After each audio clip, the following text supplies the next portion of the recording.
ये बात तब की है जब मैं और मेरी दो फ्रेंड फ्राइडे नाइट को अपने अपार्टमेंट के नीचे वाले प्लेग्राउंड में खेल रहे थे। वो एक समर नाइट थी। तभी मैंने अपनी सहेलियों को कहा कि चलो ऊपर चलते हैं और कुछ मज़ेदार एक्टिविटी करते हैं। हम सब ऊपर गए। हमने टीवी में म्यूज़िक लगाकर डांस करने लगे। उसके कुछ देर बाद मेरी एक फ्रेंड ने कहा कि चलो नीचे वाले प्लेग्राउंड में चलते हैं, क्योंकि उसके पापा भी आज नाइट शिफ्ट थी तो वो घर पे नहीं है और अपार्टमेंट के सिक्योरिटी गार्ड भी आज छुट्टी पर है। हम तीनों नीचे बातें करते हुए जा रहे थे। हम कुछ एडवेंचर करने की प्लानिंग कर रहे थे। उसके बाद मेरी एक फ्रेंड ने कहा कि चल बारी बारी तेज तेज झूला खाएंगे। मेरी एक फ्रेंड झूले पर बैठी थी और दूसरी फ्रेंड उसे तेज तेज झुला रही थी। मैं वहाँ खड़ी ये सब देख रही थी और हम लोग काफ़ी हंसी मजाक कर रहे थे। तभी एकदम से मुझे किसी के जाने की आवाज़ आई। मैंने हंसना बंद किया और शांत होकर पार्किंग एरिया के पीछे की तरफ देखने लग गई। मुझे ऐसा महसूस हो रहा था कि जैसे कोई मुझे ही देख रहा हो। मेरी फ्रेंड मुझसे पूछने लग गई कि तुम वहाँ ऐसे स्टैचू बन के क्यों देख रही हो।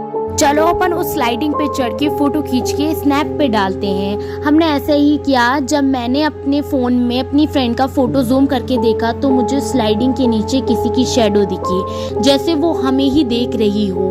मैंने पीछे मुड़ के स्लाइडिंग की तरफ देखा और अपनी फ्रेंड से कहा कि देखो वहाँ किसी की शेडो है। और उस स्लाइडिंग के नीचे मेरी फ्रेंड ने कहा नहीं, वहाँ तो किसी की भी शेडो नहीं है, शायद तुम्हें कोई जानवर वगैरह देखा होगा, इतनी परेशान मत हो। मैंने अपनी फ्रेंड्स से कहा नहीं, वहाँ कोई एनिमल वगैरह नहीं है, तुम ध्यान से देखो वहाँ कोई खड़ा है।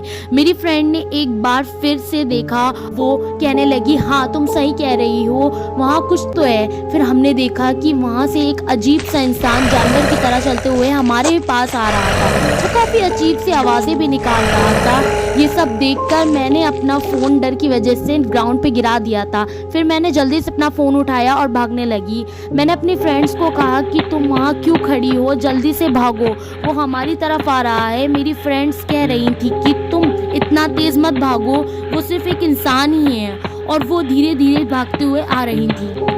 मैं जल्दी से भागते हुए अपने घर गई और अपने घर जाके डैड को अपनी सारी बात बताई जो अभी हमारे साथ उस प्लेग्राउंड में हुई थी। मेरे डैड ने कहा कि आज रात तुम अपनी फ्रेंड्स को यहीं पर साथ रख लो। मैं और मेरी दोनों फ्रेंड बहुत डरी हुई थी और आपस में बातें कर रहे थे और सोच रहे थे कि वो अजीब सा इंसान कहीं हमारे रूम की विंडो से अंदर ना जाए तो हम क्या करेंगे, और इस रात को हम कभी नहीं भूल सकते।